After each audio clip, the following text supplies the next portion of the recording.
गंगा नदी के किनारे एक साधु रहते थे। वे न केवल विद्वान थे बल्कि उनके पास जादुई शक्तियां भी थी। एक दिन वे ध्यान में मग्न थे, तभी बांस की चोट से एक चूहिया छूटकर उनके हाथों में आ गिरी। उसकी छोटी सी पूंछ व काली चमकीली आंखें थी। उन्हें वह बहुत अच्छी लगी, पर घर ले जाने से पहले उन्होंने जादुई मंत्रों के प्रयोग से उसे एक लड़की में बदल दिया।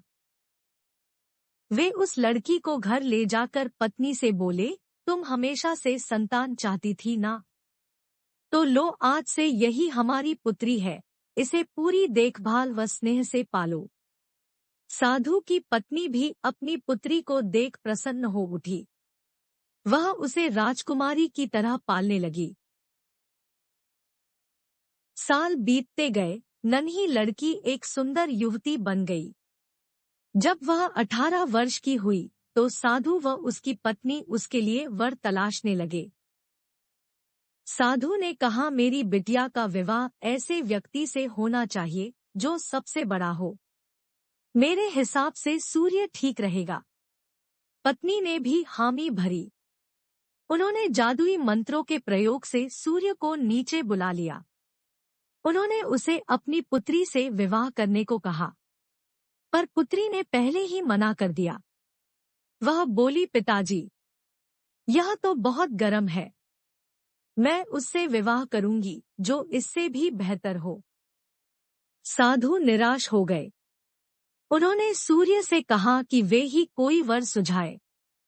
सूर्य ने कहा, बादलों के देवता से बड़ा कौन होगा? उनमें तो मेरी किरणों को भी रोकने की शक्ति है। साधु ने बादलों को नीचे बुलाया व अपनी पुत्री से विवाह करने को कहा, पर इस बार फिर पुत्री ने मना कर दिया और बोली, ये तो कितना बदसूरत है, मैं इससे विवाह नहीं कर सकती। साधु ने बादल देवता से कहा कि वही कोई अच्छा वर सुझा दे। वे बोले, पवन देवता ठीक रहेंगे, वे तो मुझे भी अपनी फूंक से उड़ा देते हैं। साधु ने पवन देवता को बुलाकर अपनी पुत्री से विवाह करने को कहा। पुत्री ने फिर इनकार कर दिया और बोली, मैं इससे शादी नहीं करूंगी। ये तो कहीं टिकते नहीं, हमेशा यहाँ वहाँ भागते रहते हैं। साधु ने पवन देव से पूछा, क्या मेरी पुत्री के लिए ऐसा वर हो सकता है जो आपसे भी बेहतर हो? पवन देव ने कहा कि पर्वत देव मजबूत व ऊंचे हैं, वे मेरा भी रास्ता रोक देते हैं।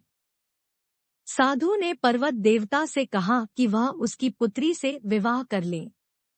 पुत्री ने फिर से मना कर दिया और बोली, ये तो बहुत लंबे, सख्त व कठोर हैं, मैं इनसे विवाह नहीं कर सकती, इनसे भी कोई बेहतर चाहिए। पर्वत देवता ने चूहे का नाम सुझाया। वे बोले, माना मैं काफी कठोर, मजबूत व ऊंचा हूँ, पर चूहे मुझमें भी आसानी से बिल बना सकते हैं।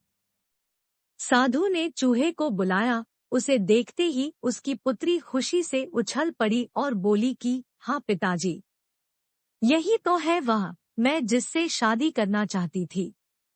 साधु ने सोचा, इसे ही किस्मत कहते हैं। यह एक चूहिया थी और एक चूहे से विवाह करना ही इसके भाग्य में लिखा है। उन्होंने जादुई मंत्रों के प्रभाव से पुत्री को फिर से चूहिया बना दिया। चूहा व चूहिया विवाह करके खुशी खुशी रहने लगे। कहानी की सीख। इस कहानी से हमें यह सीख मिलती है कि कोई भी अपने मूल स्वभाव को नहीं बदल सकता। अगर आपको यह वीडियो पसंद आया हो तो लाइक, शेयर और सब्सक्राइब करना ना भूलें। आप अपने विचार हमें कमेंट सेक्शन में दे सकते हैं। इस वीडियो को अपना बहुमूल्य समय देने के लिए धन्यवाद।